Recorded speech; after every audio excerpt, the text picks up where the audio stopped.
स्वाधीन नेपालीहरू हौं। हामी कम्युनिस्ट पार्टीको सदस्यको हैसियतले समाजवादी व्यवस्थालाई अवश्य पनि मन पराउँछौं। समाजवादी विश्व हाम्रो मित्र हो, त्यसमा कुनै शंका छैन। तर आज एमसीसी को जुन हामी कुरा गरिरहेका छौं, यो हामी आफ्नो देशको हितको दृष्टिकोणबाट, आफ्नो स्वाधीनता, आफ्नो स्वतन्त्रता, नेपाली जनताको आफ्नो स्वाभिमानको दृष्टिकोणबाट हामी यो छलफल गरिरहेका छौं भन्ने मलाई लाग्छ। हुन त यसमा म राजनीति शास्त्रको विद्यार्थी पनि हुँ। अब यसमा यो लोकतन्त्रको कुरा पनि जोड्नु भएको छ, अमेरिकी डेमोक्रेसीको कुरा। त्यसमा कुरा गर्यो भने फेरि यो विषय अन्यत्रै जान्छ। म त्यता अहिले जान चाहन्न। हाम्रो देशको संविधान, हाम्रो कानुन, हाम्रो स्वाधीनता र हाम्रो आफ्नो देशको अखण्डतासँग एकदमै सम्बन्धित भएर आएको मिलेनियम च्यालेन्ज कर्पोरेसनसँगको जुन सम्झौता छ, म त्यो सम्झौतामा मात्रै केन्द्रित रहेर यहाँहरूको समक्ष कुरा राख्न चाहन्छु। किनकि मैले आयोजक साथीहरूसँग कुरा गर्दा मलाई जम्मा 25 मिनट भन्नुभएको थियो, तर यो मिलेनियम च्यालेन्ज कर्पोरेसनसँग सम्बन्धित विषय यति गहन, यति विस्तृत छ कि त्यो समयमा मैले प्रस्तुत गर्नुको लागि यहाँ अरू धेरै कुरा गर्न थालेँ भने तपाईहरुलाई भन्नुपर्ने कुरा नभनेर म यतिकै छोड्नुपर्ने अवस्था आउने हुँदा म सिधै विषयमा जान्छु। र यसमा सबभन्दा पहिले तपाईहरु यहाँ जति सहभागी हुनुहुन्छ साथीहरु, म एउटा कुरा सुरुमा के भन्न चाहन्छु भने मैले बारम्बार यो कुरा विभिन्न ठाउँमा भन्ने गरेको छु। हामी राजनीतिक दल विशेषमा विभिन्न किसिमले विभिन्न दलमा लागेका होला, तर हामी जन्मिँदाखेरि कोही पनि राजनीतिक दलको सदस्य थिएनौं। सम्झना रहोस् सबैलाई, हामी केवल नेपालमा जन्मेका आमाबाबुका नेपाली मात्र थियौं। त्यसकारण हाम्रो मातृभूमिको स्वाधीनता कुनै पनि राजनीतिक दल, कुनै पनि सरकारका त्यो देशको कानुन मान्न तयार भयो भने त्यही देशको कानुन अनुसार विवादको निरूपण हुन्छ। यदि उनीहरूले त्यो मानेन भने एउटा कुनै अर्को निष्पक्ष अर्को कुनै देशको कानुन मानेर त्यहाँ चाहिँ विवाद पर्यो भने मुद्दा परेर त्यो देशको कानुन अनुसार त्यो सम्झौताको बारेमा टुङ्गो लाग्छ। तर यहाँ कुनै विवादको कुरा छ र? यहाँ एमसीसँग सम्झौतै भएको छैन, विवादको कुरा छ र? किन लाग्यो अन्तर्राष्ट्रिय कानुन? यो केही पनि होइन। यो के हो भने जसरी हाम्रो संसदबाट पारित गरेर हाम्रो संविधानभन्दा माथि बनाइदिएपछि त भोलि मान्नुहोस् अमेरिकाले हिन्द प्रशान्तमा अमेरिका र चीनको त्यहाँ द्वन्द्व भयो या लडाइँ नै भयो मान्नुहोस्, त्यसपछि अमेरिकाको कांग्रेसले के कानुन बनाइदिन्छ भने एमसीसी सम्झौता भएको नेपालको त्रिभुवन अन्तर्राष्ट्रिय विमानस्थल नभए भर्खरै बनेको भैरवामा लडाकु जहाज अवतरण गर्ने कानुन बनाइदियो। के गर्नुहुन्छ अब? यसको जवाब दिनुपर्छ कि पर्दैन? शेरबहादुर देउवा र डाक्टर बाबुराम भट्टराई जस्ताले पर्छ। त्यसैले केपी ओलीले पनि दिनुपर्छ। मैले सुनिसकेँ। अर्को 5, अमेरिकाको सुरक्षा नीति र स्वार्थको प्रतिकूल नेपालले कुनै काम गरे भन्ने लागेमा आयोजना तुरुन्त रद्द हुने। ल हेर्नुहोस् कति खतरनाक छ। यसको कुन दफामा छ? सुरक्षा नीति र स्वार्थ अपरिभाषित छ। यो कहाँ लेखिएको छ? धारा 5 दफा 5.1 को 4 कम्प्याक्टको धारा 2 दफा 2.7 मा लेखिएको छ। अब अमेरिकाको सुरक्षा हितमा आघात पर्ने भने के हुन सक्छ? जब शक्ति राष्ट्रहरू द्वन्द्वमा छन् भने भोलि सडक पनि उसको सुरक्षाको हित विपरीत हुन सक्छ। अघि भनिसके, म दोहोर्याउन चाहन्न। हामी कुनै पनि शक्ति राष्ट्रहरूको द्वन्द्वमा नेपालको संविधान बमोजिम प्रवेश गर्न सक्दैनौँ। किनभने नेपालको संविधानले हामीलाई के भन्छ भने हामीलाई संयुक्त राष्ट्रसङ्घको बडापत्र, पञ्चशीलका सिद्धान्त र असंलग्नताका मान्यताका आधारमा परराष्ट्र नीति चलाऊ भन्ने हुन्छ। मलाई सम्झना छ, म संविधान मसौदा समितिको पनि सक्रिय सदस्य हुँ। त्यहाँ हामीले यति ठुलो सङ्घर्ष गऱ्यौँ र त्यहाँ के लेख्यौँ हामी लेख्न सफल भयौँ भने सबै असमान सन्धि सम्झौताहरूको पुनरावलोकन हुनेछ र अब उपरान्त सबै सम्झौताहरू समानताको आधारमा नेपालको राष्ट्रिय हित अनुकूल हुनेछन्। अनि यो चपाएर डाक्टर बाबुराम भट्टराईजी, शेरबहादुरजीले खाने, चपाउने बेसरी, अनि केपीजीले त्यसलाई लगेर संसदमा पस्केर आफ्नो खल्तीमा हाल्ने मिल्छ? अब अर्को, अब अमेरिकाको सुरक्षा नीति र स्वार्थको प्रतिकूल नेपालले कुनै काम गरेको यो मैले भनिसकेँ। आयोजना छनौटको अध्ययन एमसीसीकै नेतृत्वमा भएको मैले अघि भनिसकेँ, नेपाल ग्रोथ डायग्नोस्टिक्स। र त्यसपछि पहिलेको कार्ययोजना परिवर्तन गरी अब यसमा सुन्नुहोस्, पहिले नेपाल विद्युत प्राधिकरणले कसरी गरेको थियो भने यो प्रसारण लाइनको अध्ययन हाम्रो जस्तो तराईमा जुन हाम्रो राजमार्ग छ, हामी आजकल लोकमार्ग भन्छौँ, हाइवे, र त्यो बाटोबाट हाम्रो प्रसारण लाइन लैजाने अनि उत्तर दक्षिण त्यसलाई जोड्ने कति राम्रो आयोजना थियो। जब यसमा एमसीसी छिर्यो त्यो परिवर्तन गरिदियो। अनि त्यसका दलालहरू आज के भन्छन् भने हामीले छानेको योजना हो नि। कति ढाँटेको! नेपालमा कोही पनि पढाए मान्छे छैन लाग्छ क्या तिनीहरूलाई? हेर्नुहोस्, त्यो होइन। त्यसपछि अब यो सहमति लिएर अब अर्को हेर्नुहोस्, यहाँ अर्को त मैले अनुसूचित 2 खण्ड बी भने यो पनि पढेर सुनाउनु लायक छ। किनभने यो नेपालीहरूले बुझ्नुपर्ने छ। हेर्नुहोस्, यो अनुसूची 5 लागू हुनका लागि अतिरिक्त पूर्व शर्तहरू, यो अतिरिक्त पूर्व शर्तको मैले बुँदा नम्बर 7 मा उल्लेख गरेको छु। सुन्नुहोस्, सरकारले एमसिसीलाई सार र रूपमा चित्त बुझ्ने योजना तयार पारी पठाउनु पर्नेछ र त्यस्तो योजना पठाउँदा भारत सरकारले सो योजनाको समर्थन गरेको हुनुपर्नेछ। त्यस्तो योजनाले 1 नयाँ बुटवल अन्तरसीमा गोरखपुर प्रसारण लाइन निर्माणको लागि आवश्यक प्रमुख वित्तीय तथा प्राविधिक कार्ययोजना र 2 सोको परिचालनका लागि आवश्यक सिद्धान्त समेटेको हुनुपर्नेछ। यो 2 पक्षीय सम्झौता हो कि 3 पक्षीय हो कि बहुपक्षीय हो कि त्योभन्दा पनि धेरै पक्षीय हो। यो के भारतको उपग्रह हो हामी? बाबुरामजीलाई जियानमा पढ्या बेला त्यस्तो लागेका छन्, उहाँलाई लागोस्। नेपाल उपग्रह होइन कुनै पनि देशको। केपी ओलीजी र शेरबहादुरलाई लागेको हो भने उपग्रहको प्रधानमन्त्री किन हुने? मुख्य ग्रहकै प्रधानमन्त्री हुनु गयो भइगयो नि, यहाँ किन हुने? त्यसकारण नेपाल कुनै पनि देशको उपग्रह होइन। यदि द्विपक्षीय सम्झौता हो भने तेस्रो देशको सहमति लिनुपर्ने कुरा, यो सरासर नेपालको सार्वभौमसत्ताको विरुद्धमा छ। अर्को हेर्नु, विद्युत प्रसारण लाइन र आयोजनामा उपयोग हुने भूमिमा एमसिसीको अनिश्चितकाल नियन्त्रण हुने। तपाईहरु सबैलाई घोच्यो अलिअलि। सुन्नुहोस्, नेपाल सरकारको नियन्त्रण स्वामित्व नरहने। यसका दलालहरू के भन्छन् भने कहाँ नियन्त्रण लेखेको छ? पढ्नुहोस्, कम्प्याक्टको धारा 1 को 1.2 बी आई 1.2 दफा 1.2 बीमा लेखेको छ। पढ्नुहोस् राम्ररी। अनि नेपालमा प्रसारण लाइन बनाउने र त्यसले चर्चेको जमिनमा असीमित रूपमा कुनै कम्पनीको कब्जा हुने भनेपछि नेपाल उपनिवेशकरणको बाटोमा गएन? म तपाईहरुलाई सोध्छु यहाँबाट प्रश्न, तपाईहरु स्वाधीन र स्वतन्त्र नेपालका नागरिक भएर बाँच्न चाहनुहुन्छ कि उपनिवेशीकरण भएको नेपालको नागरिक भएर बाँच्न चाहनुहुन्छ? ल भन्नुहोस् त, कोही बोल्नै भएन। यदि स्वाधीन भएर स्वतन्त्र नेपालको नागरिक बन्न चाहनुहुन्छ भने यसको विरुद्ध लड्नु बाहेक नेपालीको अगाडि विकल्पै छैन। कि त संसदमा यो बन्द हुनु पर्यो, यो ल्याउनु भएन। नेपाल सरकारले असीमित अधिकार एमसिसी नेपाललाई दिने, असीमित अधिकार। कुनै पनि सार्वभौम राज्यले कुनै पनि एउटा कम्पनीलाई आफ्नो अधिकार दिँदैन, दिन मिल्दैन। उसले चाहिँ आफ्नो नीति नियम कानुन बमोजिम सीमित अधिकारको प्रयोग गर्न मात्रै दिन्छ राज्यले, आफ्नै देशको संस्थालाई पनि दिँदैन। तपाईलाई थाहा होला, विद्युत प्राधिकरणले कुनै काम गर्नु पर्यो भने त्यसलाई कानुन कसले बनाएर दिन्छ? राज्यले बनाएर दिन्छ होइन, संसदले बनाउँछ। र त्यसले एउटा आफ्नो भित्री विनियम चाहिँ त्यसले बनाउन सक्छ, तर त्यसले नियमावली बनाउनु पर्यो भने पनि क्याबिनेटमा पठाउनुपर्छ, हो कि होइन? अनि आफ्नै देशको संस्थालाई असीमित अधिकार नदिने, अब एमसिसीलाई नेपाल सरकारले असीमित अधिकार दिन्छ, अनि नेपालको स्वाधीनता जोगिन्छ? सोच्नुहोस्, सरकारले कुनै नीति निर्देशन दिन र अनुगमन समेत गर्न नपाउने, नेपालको कानुनमा त्यस्तो गर्न पाउने व्यवस्था छैन। एमसिसी अमेरिकाको नियन्त्रण र निर्देशनमा चल्ने, एमसिसीले नेपाल सरकारलाई समेत सुझाव सल्लाह दिएर त्यसलाई नेपालले मान्नै पर्ने। हाम्रा सुझाव मान्नु नपर्ने। म त प्रतिनिधि सभाको सदस्य पनि हुँ होइन, जितेरै आएको नि। मेरो सुझाव मान्नु, राजीनामा मेरो दिएको छैन, तपाईँलाई गलत। तपाईँ यति पुरानो सूचना दिएर यहाँ बस्ने मान्छेले एमसिसीको विरुद्ध के लड्नु होला? त्यसकारण त्यो हेर्नु है, त्यो यो नेपालको कानुनमा त्यस्तो गर्न पाउने व्यवस्था छैन। र यो एमसिसी अमेरिकाको नियन्त्रण र निर्देशनमा चल्ने, सुझाव मान्नै पर्ने उसले दिएको। र यो कहाँ लेखिया छ भन्ने कुरा त्यहाँ बुँदा लेखिसके, त्यहाँ लेखि सञ्चालनमा रहने नागरिक समाज गैर सरकारी संस्थाका प्रतिनिधिहरूको छनौट नेपाल सरकारले गर्न नपाउने, एमसिसीले तोकेको प्रक्रियाबाट हुने, यो पनि मैले दफा त्यहाँ लेखेको छु। सम्झौतामा कुनै संशोधन गर्नुपर्ने भए नेपालको संसद तथा कुनै पनि प्रशासनिक प्रक्रियामा लैजानु नपर्ने, एकदम खतरनाक। संशोधन त जहिले गर्दै पनि भयो, सम्झौता अनुमोदन गर्न संसदमा लाने, पछि त्यसको संशोधन गर्नु पर्यो भने कहीँ लानु नपर्ने।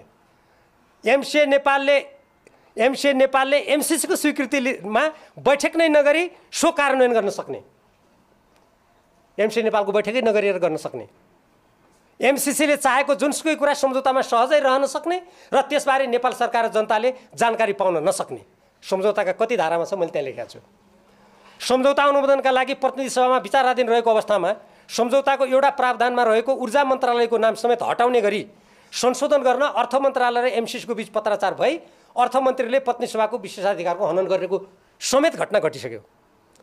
युवराज खतिवडाजीले अर्थमन्त्री रहँदा त्यसको एउटा धारा प्रावधान संसदमा अनुमोदनको लागि सम्झौता पेश भएको छ, उहाँले सम्झौता गरेर अमेरिकालाई पत्र पठाएर संशोधन गरिदिनु भयो। कस्तो लाग्यो तपाईँहरूलाई? केपी ओलीजीका विश्वासपात्र हुन् क्यार उहाँ, होइन? अर्को, नेपाल सरकारले सबै आन्तरिक शर्तहरू पुरा गरेको पत्र एमसिसीले पठाएपछि सम्झौता लागू हुने। ल हेर्नुहोस् कति खतरनाक। नेपालको संसदले अनुमोदन गरेपछि सम्झौता लागू हुने भनेको छ? होइन। संसदले अनुमोदन गरिसकेपछि पनि फेरि उहाँ हजुरलाई पत्र लेख्नु पर्यो, हजुर हामीले सबै पुरा गऱ्यौँ, अब कसो गरौँ भनेर लेख्नु पर्यो। अनि उता एमसिसीले ठिक गरिस् बाबु भनेपछि बल्ल लागू हुन्छ। अनि हाम्रो संसदको अस्तित्व के भयो? हाम्रो सार्वभौम सत्ता के भयो? नेपालको संसदबाट अनुमोदन हुने कुरा एकातिर छ भने अर्कोतिर त्यसभन्दा माथि एमसिसीको स्वीकृति पत्रलाई राखिएको लज्जास्पद कुरा यहाँ छ। विद्युत उत्पादन, वितरण र महसुल निर्धारण एउटा स्वतन्त्र निकाय र कम्पनीको जिम्मा लगाउने प्रावधान राखेको त्यस्तो कम्पनी स्वदेशी विदेशी सरकारी वा निजी कस्तो हुने भन्ने कुरामा मौनता। विद्युत प्रसारण लाइनको सञ्चालन कसले कसरी गर्ने हो भन्ने उल्लेख नगरिएको। विस्तृत परियोजना प्रतिवेदन माग्दा उपलब्ध नगराइएको। पत्र पठाइयो, माग्यो, दिइएन। नेक्स्ट, आयोजना साझेदारको बारेमा स्पष्ट नखुलाइएको। त्यहाँ आयोजना साझेदार ल्याइने छ भनेको छ। अब को देश कसरी के लिएर आउने हो थाहा छैन। साझेदारबारे एमसिसीको स्वीकृति हुनुपर्ने र यसमा पुनरावलोकन गर्ने अधिकार पनि एमसिसीमा राखिएको। नेपाल सरकारको निर्णयाधिकारलाई सीमित पारिएको र सरकारले कुनै निर्देशन दिन नसक्ने, नीति निर्णय गर्न नसक्ने, एमसिए नेपाल एमसिसी प्रति उत्तरदायी हुने यस्तो व्यवस्था कहाँ छ? यदि कुनै महानुभावले तपाईँ भीमरावले यत्तिकै बोलिस् भने भन्नुहुन्छ भने त्यहाँ लेखेको छु नि मैले धारा, त्यो पढ्नु उहाँलाई सुझाव दिदिनु होला है। तपाईँहरू कसैले त्यो बोल्यो भने फोन गरेर भनिदिनु होला, उहाँले धारा यो लेख्नु भएको थियो त्यहाँ भनेर। त्यहाँ हेर्नुहोस् धारा कति छन्। एमसिसीको कारण कुनै क्षतिपूर्ति दिनुपर्ने अवस्था आएमा नेपाल सरकारले तिर्नुपर्ने। क्या गजब! नेपाल सरकारले अनुगमन गर्न नपाउने, मर्मत गर्न नपाउने, हेर्न नपाउने, तर नोक्सान भयो भने तपाईँ हामीले तिरेको करबाट ढुकुटीबाट नेपाल सरकारले क्षतिपूर्ति दिने। क्या समान सम्झौता गरेछ होइन ज्ञानेन्द्र बहादुर कार्कीले? लाज पनि लाग्दैन है जनतालाई यस्तो भन्न। तर आयोजनाको अनुगमन र सुप्रीक्षणको अधिकार नेपाल सरकारलाई नहुने कहाँ छ? त्यो त कार्यान्वयन क्षमताको धारा 1 दफा 1.3B8 दफा 2.1 मा छ त्यो, होइन? आयोजनाका कर्मचारी एमसिए नेपालले नियुक्त गर्ने। नियुक्त हुने व्यक्तिको नागरिकता कुन देशको हो भने हेर्न नपाइने। विदेशीहरूलाई निर्वाध प्रवेशाज्ञा दिनुपर्ने। तपाईँहरू अमेरिका त जानुभयो होला कतिपय, त्यहाँको त्यो प्रवेशद्वारमा अर्थात् कुनै देशमा जानुभयो होला, भारतै जानुभयो होला, तर त्यो देशकोले यो कुन देशको नागरिक हो के हो भनेर हेर्न पाउँछ होइन सार्वभौम देशले? नेपालले एमसिसी कर्मचारीको हेर्न नपाउने। हामीलाई त सम्झौतामा हस्ताक्षर गर्दै उपनिवेशका जनता बनाउन खोजिसक्यो। बुझ्नुहोस् कुरा। अर्को, ठेकापट्टा कार्यान्वयन, निर्देशिका, हेरफेर, आदेश, नियमावली आदिका बारेमा एमसिसीको पूर्वलिखित स्वीकृति हुनुपर्ने। ठेकापट्टा, आर्थिक आयोजनाको नाममा लैङ्गिक एकीकरण र सामाजिक समावेशिता सम्बन्धी योजना बनाउने कुरा गरी नेपालको सामाजिक जीवनमा प्रवेश गर्ने उद्देश्य रहेको यो सम्बन्धी समस्या यो प्रावधान छुट्टै छ। हेर्नुहोस्, यो नेपाल सरकार र संयुक्त राज्य अमेरिकी सहयोग निकाय मिलेनियम च्यालेन्ज कर्पोरेसन जोएको अनुदान सहायता सम्झौता millennium challenge compact Indo Pacific स्ट्राटेजीका सम्बन्धमा सुझावसहित कार्यदलको प्रतिवेदन। यो बुझायो कहिले? फागुन 9, 2076। यसको संयोजक को हुनुहुन्थ्यो? पूर्व प्रधानमन्त्री झलनाथ खनाल, सदस्य भीमराव प्रदीप गेवाली। हेर्नुहोस् कतिसम्म भयो म तपाईँलाई पढेर सुनाउँछु। यो यसमा थुप्रै अरू गोप्य कुराहरू कसरी छन् र मान्छेले पढेकै छैन। तपाईँहरूले यो कार्यान्वयन सम्झौता कतिले पढ्नु भएको छ? हात उठाउनुहोस् त। छैन, एकजनाले पनि छैन। तपाईँहरूले यो सम्झौता कतिले पढ्नु भएको छ? हात उठाउनुहोस्। कसैले छैन। के आन्दोलन गर्नुहुन्छ? बजारमा नपाए मलाई भन्नुहोस् न, इमेल पठाइदिन्छु। म सांसद हुँ नि, तपाईँका सांसद होला नि जिल्लाका, माग्नुहोस् तिनीहरूसँग। यदि तिनले दिन मान्दैनन् भने तिमीहरूलाई किन मत दिएको भनेर प्रश्न गर्नुहोस् न। त्यति त तपाईँमा हुनु पऱ्यो नि, नत्र कसरी जोगिन्छ हो यो देशको स्वाधीनता? पिर लाग्ने भयो यहाँ त। अब हेर्नुहोस्, यसमा हामीले के भन्यौँ भने हेर्नुहोस् झलनाथ खनालजीको यहाँ हस्ताक्षर छ। उहाँको पार्टीमा त म अहिले छैन, म एमआइएल छु है, तपाईँहरूलाई भ्रम नहोस् फेरि। झलनाथ खनाल सुन्नुहोस्, आवश्यक दस्तावेजहरू उपलब्ध गराइदिनका लागि यहाँ पत्र पठाइयो। झलनाथ खनालजीको सही हेर्नुहोस्, यहाँ के माग्यौँ सम्झौता? एमसिसी सम्झौता अन्तर्गत निर्माण हुने विद्युत प्रसारण लाइन र सडक मर्मतको विस्तृत परियोजना प्रतिवेदन दिनुहोस्। जब कार्यदल बनाएको छ सत्ताधारी दलको 2/3 नजिकको सरकारको, होइन? अनि माग्यौँ। त्यसपछि environmental and social management plan, social and gender integration plan, procurement agent agreement, project cooperation agreement, Nepal र अमेरिका जोएको स्टेट पार्टनरशिप कार्यक्रम सम्झौता। झलनाथ खनालजी त मभन्दा धेरै ठुलो नेता होइन, प्रधानमन्त्री भइसक्या। उहाँले हस्ताक्षर गरेर हामीले माग्दाखेरि म जसको सदस्य थिएँ, नेपाल कम्युनिस्ट पार्टी नेकपाको थाई कमिटीको सदस्य, पूर्व प्रधानमन्त्री झलनाथ खनाल सचिवालयको सदस्यलाई ती दस्तावेज दिएन। आजसम्म हाम्रो हातमा छैनन्। थाहा पाउनुहोस्, यदि त्यहाँ कुनै गडबडी छैन भने किन नदिएको? यो प्रश्न मलाई लाग्छ सञ्चार माध्यमबाट सोझै गइरहेको होला जनतामा। आर्थिक आयोजनाको नाममा लैङ्गिक एकीकरण मैले जुन भने त्यो मैले यहाँ जोडेँ तँलाई। एमसिए नेपालको बोर्ड नेपाल सरकारबाट स्वतन्त्र हुने। यहाँ कर्मचारी कसैले यो अमेरिकाको अलिकति यो जसरी पनि लिनुपर्छ भन्ने केही तर्क दिनेहरूले के भन्छन् भने होइन, एमसिए नेपालको कार्यालय छ नि, हाम्रा अर्थ सचिव त्यसका प्रमुख हुनुहुन्छ। अर्थ सचिवलाई त उहाँ एकाडेमी यति पुर्याइसक्यो होटलमा, के का अर्थ सचिव? त्यो बोर्ड नेपाल सरकारबाट स्वतन्त्र हुने, त्यसको निर्णय न्यायालय बाहेक कुनै सरकारी निकायले पुनरावलोकन गर्न नसक्ने, बोर्डले नियम तथा निर्देशिका दस्तावेजहरू एमसिसीको स्वीकृति लिएर संशोधन गर्न सक्ने, नेपाल सरकारको यसमा भूमिका नरहने। अनि त्यो बोर्ड नेपाल सरकारको अन्तर्गत भयो त? यदि नेपाल सरकारका कुनै मुख्य सचिव मन्त्रीलाई अलमल छ भने म कानुनको विद्यार्थी हुँ, मेरो कानुनी सल्लाह लिए हुन्छ नि, म दिन्छु नि के हुन्छ भन्ने कुरा। अर्को, आयोजनाको लागि आवश्यक सामग्रीको प्राप्ति अमेरिकी सङ्घीय कानुन बमोजिम एमसिसीले गर्ने। होइन, अमेरिका हो कि नेपाल हो? यो कि नेपालका मान्छे धेरै अमेरिका जान चाहन्छन् भने नेपाललाई नै अमेरिका बनाइदिउँ भने ठाने हो कि? अनुदानको व्यवस्थापन, नियन्त्रण तथा निकास सम्बन्धी सम्पूर्ण अधिकार समेत एमसिसीमा निहित हुने। कार्यान्वयन सम्झौताको बुँदा दफा यति। एमसिसीका बहालवाला र भूतपूर्व कर्मचारीहरू सम्झौताका गर्नुपर्ने तर नगरिएका कार्यबाट सिर्जना हुने क्षतिबाट पूर्ण रूपमा उन्मुक्त रहने। कूटनीतिमा के हुन्छ भने कूटनीतिक उन्मुक्ति भनेको त्यो जो कूटनीतिक प्रावधान बमोजिम नेपाल आएका कर्मचारी हुन् उनीहरूलाई त्यो कूटनीतिक उन्मुक्ति मात्रै हुन्छ। उनीहरूले अपराध गरेमा वा उनीहरूले गर्नुपर्ने कर्तव्य नगरेमा उनीहरू त्यो कानुन आकर्षित हुन्छ त्यहाँ। तर एमसिसीका कर्मचारीहरूलाई कूटनीतिक उन्मुक्ति मात्रै होइन, नेपालमा कुनै आपराधिक घटना घटायो भने पनि उनीहरूलाई उन्मुक्ति छ र त्यसमा उनीहरूलाई कसैले छुन सक्दैन। र उनीहरूले कूटनीतिक मान्यता अनुरूप उन्मुक्ति हुन सक्ने भए पनि सम्झौता अनुरूप गर्नुपर्ने काम नगरी नेपाललाई क्षति पुग्ने कार्य गर्दा समेत नेपालको कानुनले नछुने। यहाँ आएर नेपाललाई क्षति हुने उनीहरूले काम गर्यो भने पनि तपाईँ हामीले एमसिसी जिन्दाबाद, एमसिसीका कर्मचारी महान हुन् भन्नुपर्ने। एमसिसीसँग सम्झौता गर्ने पहिलो देश माडागास्कर तथा दक्षिण एसियाका श्रीलङ्का र मलेसियाको अनुभव नकारात्मक रहेको, श्रीलङ्काले सम्झौतालाई रद्द गरिसकेको।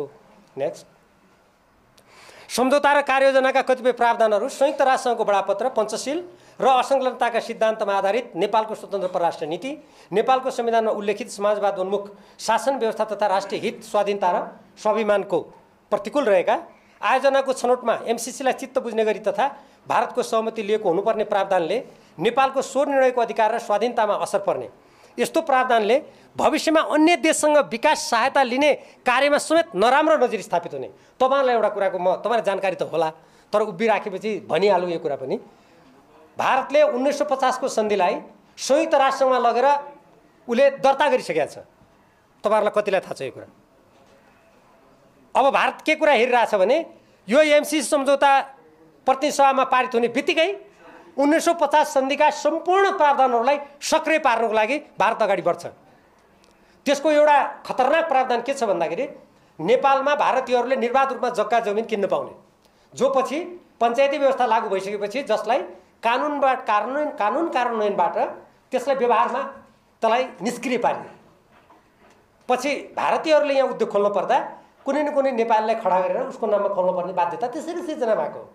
अब यदि यो सम्झौता प्रतिनिधि सभाबाट पारित भयो भने 1950 को सन्धि लगायत नेपालमा जति पनि विकास आयोजना आउँछन् र ती ठुला देशको प्रतिस्पर्धाको चङ्गुलमा परेर तिनीहरूको भुमरीमा नेपाल परेर प्रत्येकले अब के गर्नेछ भने यसै गरी कानुन पारित गराउने र आफ्नो रणनीतिक उद्देश्य नेपालबाट प्राप्त गर्ने। 1950 को सन्धि त्यसमा अग्रपङ्क्तिमा आउनेछ। त्यसपछि नेपालको दशा के हुन्छ?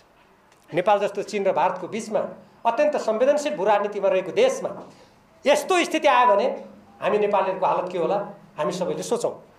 प्रतिवेदनको प्रकरण 4.4, 5.6, 8.9, 10.6, 11.6 र 12मा उल्लेखित विषयमा त्यसैले माथिका जुन विषयहरू हुन् यसमा अत्यन्तै गम्भीर हामी भएनौँ भने नेपालीहरूले आफ्नै देशमा पराधीन हुनुपर्ने खतरा हाम्रो अगाडि छ।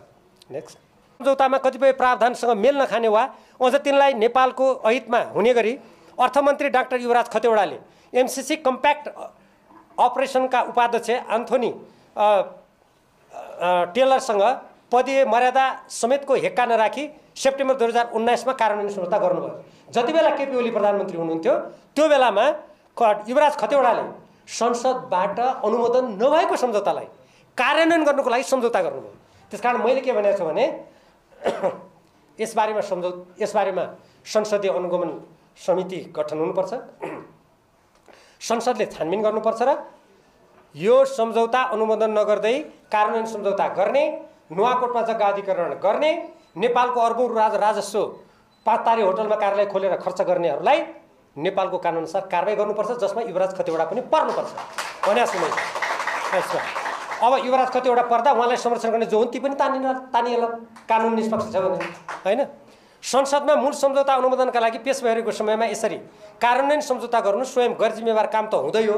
अझ मूल सम्झौताको अनुसूची 1 को BHमा संशोधन गर्ने पत्राचार गरी संसदको विशेषाधिकारको हनन समेत गरिएको छ। अब संसदको विशेषाधिकार हनन गरिएकोमा अग्नि सापकोटाजीको पनि ध्यान आकर्षित गरौँ कि हेर्नुहोस् भनेर गरौँ, होइन त? ल गरौँ। 33 खर्च कटौतीको कुरा गर्ने सरकारले एमसिसीको कार्यालय मैले भनिसकेँ 5 तारिक राखेर नदोहोऱ्यौँ। एमसिसीको सम्झौता अनुरूप विद्युत नियमन आयोग नियमावलीको नियम 39मा हेर्नुहोस् कसरी मसिनो ढङ्गले अघि हाम्रो डाक्टर परसाईले त्यहाँ अलिकति पुँजीवादको व्याख्या गर्नुभएको थियो, त्योसँग यो सम्बन्धित छ। हेर्नुहोस् के लेखेको छ त्यहाँ, के भन्छ? एमसिसीको सम्झौता अनुरूप विद्युत नियम आयोग नियमावलीको नियम 39मा त्यो नियम विद्युत नियम आयोग नेपाल सरकारले बनाउँछ।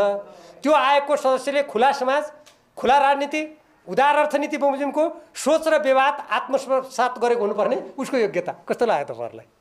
नेपालको संविधानमा लेखेको छ समाजवाद उन्मुख व्यवस्थामा जाने, अनि यो सम्झौतामा लेखेर कानुन बनाउँछ यो सरकारले उदारवादमा जाने। यही हो राष्ट्रपतिको गद्दारी भनेको, यही हो।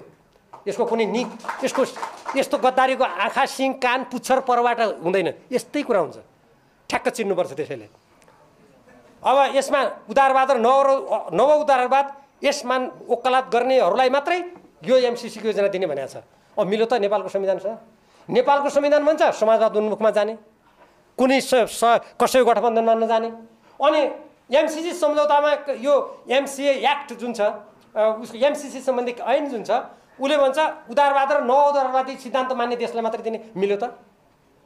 नेपालको संविधानले समाजवाद जाने भन्छ, उसले एमसिसी सम्झौताले भन्छ नव उदारवादमा जाऊ। नव उदारवाद त अमेरिकामा असफल भइसक्यो, नेपालका कुरा के गर्ने? नेक्स्ट, अर्को। अब हेर्नुहोस्, अब पत्राचारबाट सम्झौता संशोधन हुने कुप्रचार, यति त मैले भने यो सम्झौताको बारेमा। अलिकति राजनीतिक पछिल्लो राजनीतिक गठबन्धन सरकार आएपछि शेरबहादुर देउबाजीले हल्ला गर्नु होइन, एमसिसीलाई पत्र पठाउने, प्रश्नहरू पठाएर त्यसको जवाब प्राप्त गर्ने। क्या राम्रो जवाब आयो, आहा आनन्द आयो।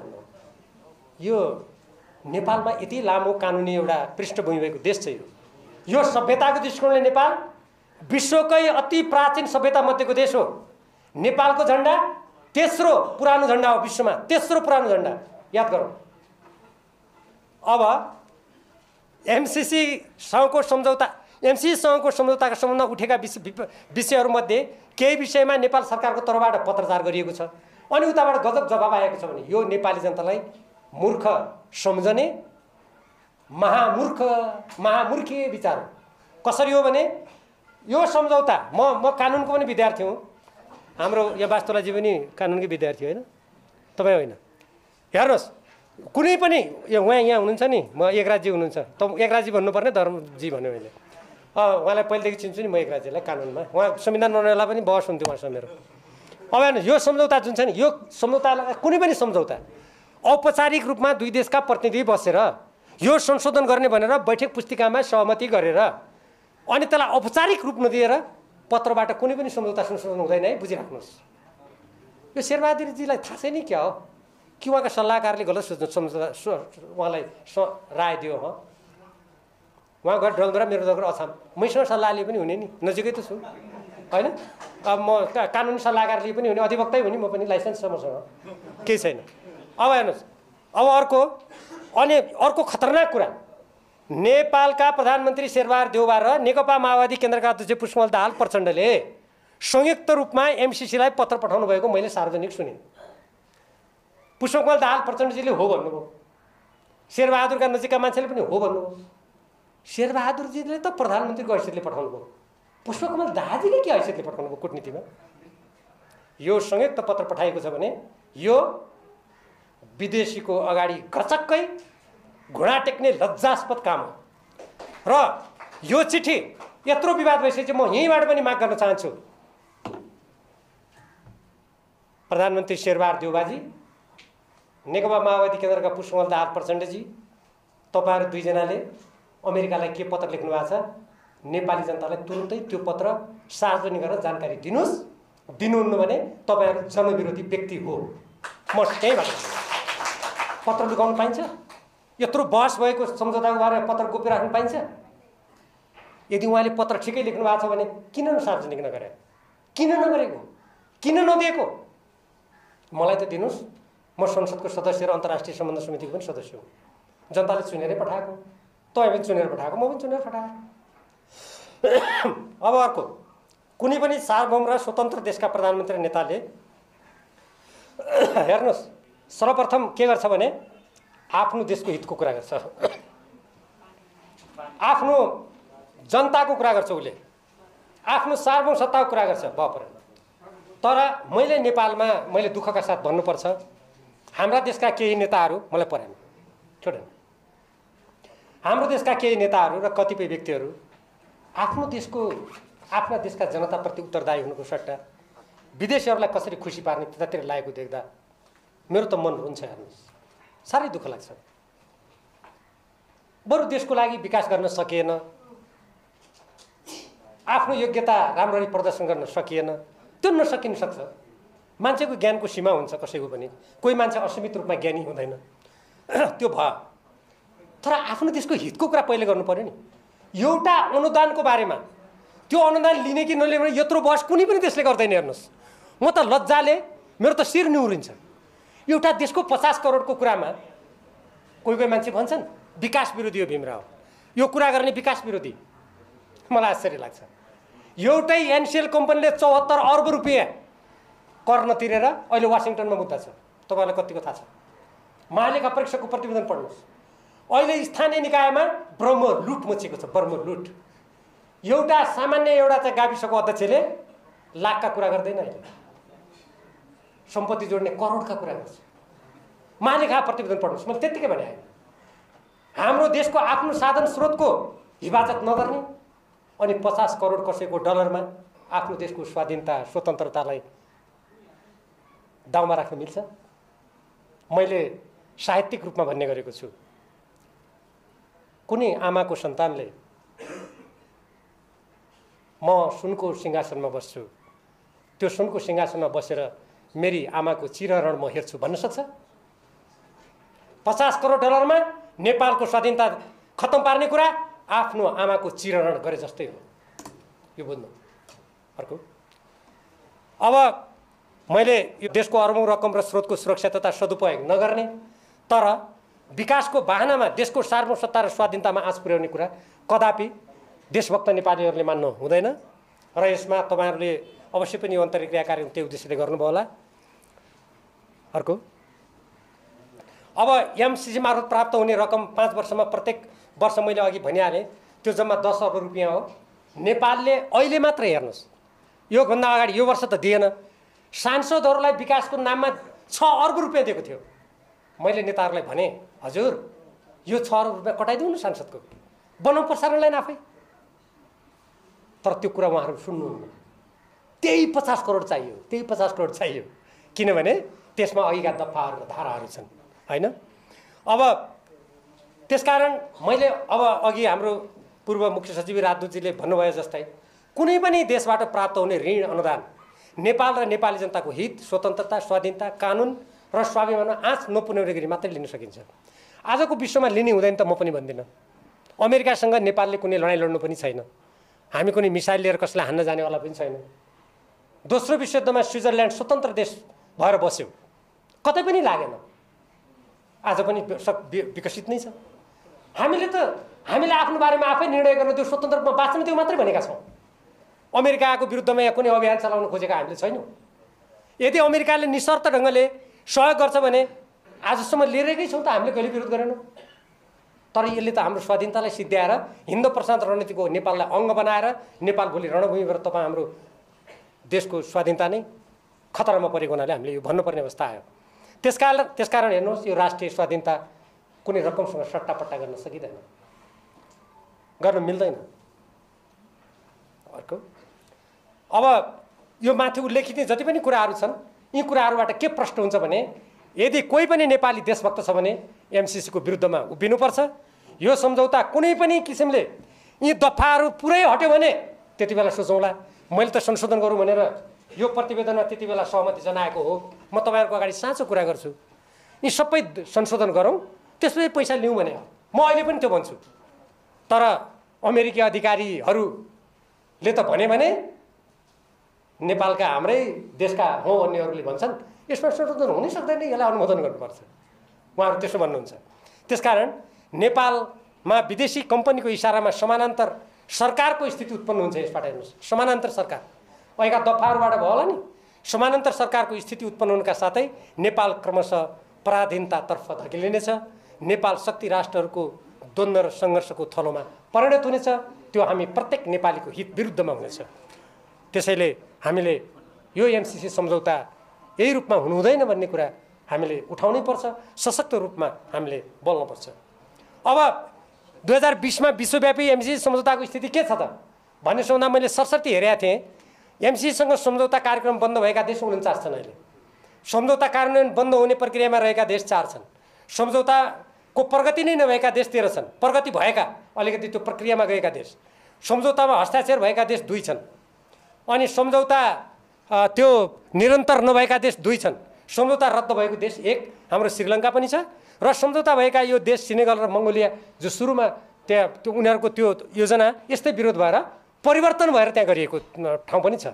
त्यसैले सहभागी मित्रहरू, यहाँहरूले अब पक्कै पनि मिलेनियम च्यालेन्ज कर्पोरेसनका केही यसका अन्तर्वस्तुहरूको बारेमा अलि केही कुराहरू बुझ्ने अवसर प्राप्त गर्नुभयो होला। थप बुझ्नु त भएकै छ, थप बुझ्ने अवसर प्राप्त गर्नु होला भन्ने मैले आशा र विश्वास गरेको छु।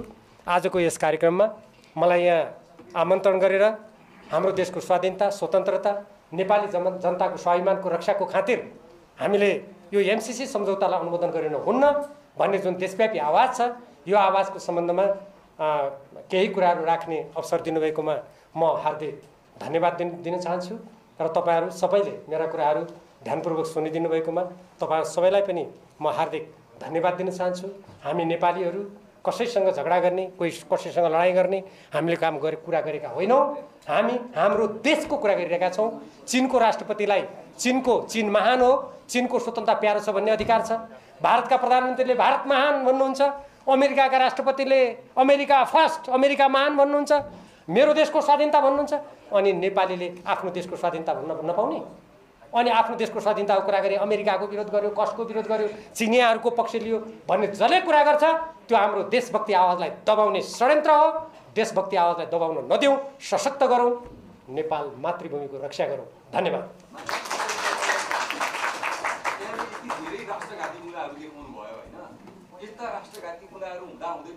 डेमोक्रेसी भनेको चाहिँ के हो भन्दाखेरि यसको चाहिँ के छैन, कुनै डेमोक्रेसी होइन। यो चाहिँ लेनिनले भनेको एउटा लेनिनले चाहिँ संश्लेषण गरेको डिक्टेटरसिप अफ द बुर्जुवाहरूको डिक्टेटरसिप अफ अमेरिकन डेमोक्रेसी भनेको। डेमोक्रेसी भने त के हुन्छ? डेमोक्रेसी भने त बरु हाम्रो पूर्वीय साहित्यमा, पूर्वीय दर्शनमा चाहिँ वसुधैव कुटुम्बकम भन्ने मान्यता थियो, त्यो डेमोक्रेसी भनेको। यद्यपि त्यसको विकास भएन, त्यसलाई विकास गरिएको छैन। त्यसको राजनीतिक एउटा विकास विश्लेषण भन्दा त्यसलाई बढी अन्ध धर्म तिर चाहिँ लगियो, जसको कारणले त्यो चाहिँ माइनस भएका छन्, त्यसको औचित्य छैन। हाम्रो चाहिँ के छैन मान्यता चाहिँ वसुधैव कुटुम्बकम भन्ने चाहिँ हाम्रो चाहिँ डेमोक्रेसी हो। त्यो एकले अर्कालाई सहयोग गर्ने, एकले अर्कालाई चाहिँ मद्दत गर्ने, समृद्धिको बाटोतिर जाने, यो डेमोक्रेसी भनेको। त्यो कुरा कहाँ चाहिँ अभिव्यक्त हुन्छ भन्दाखेरि त्यो समाजवादमा अभिव्यक्त हुन्छ।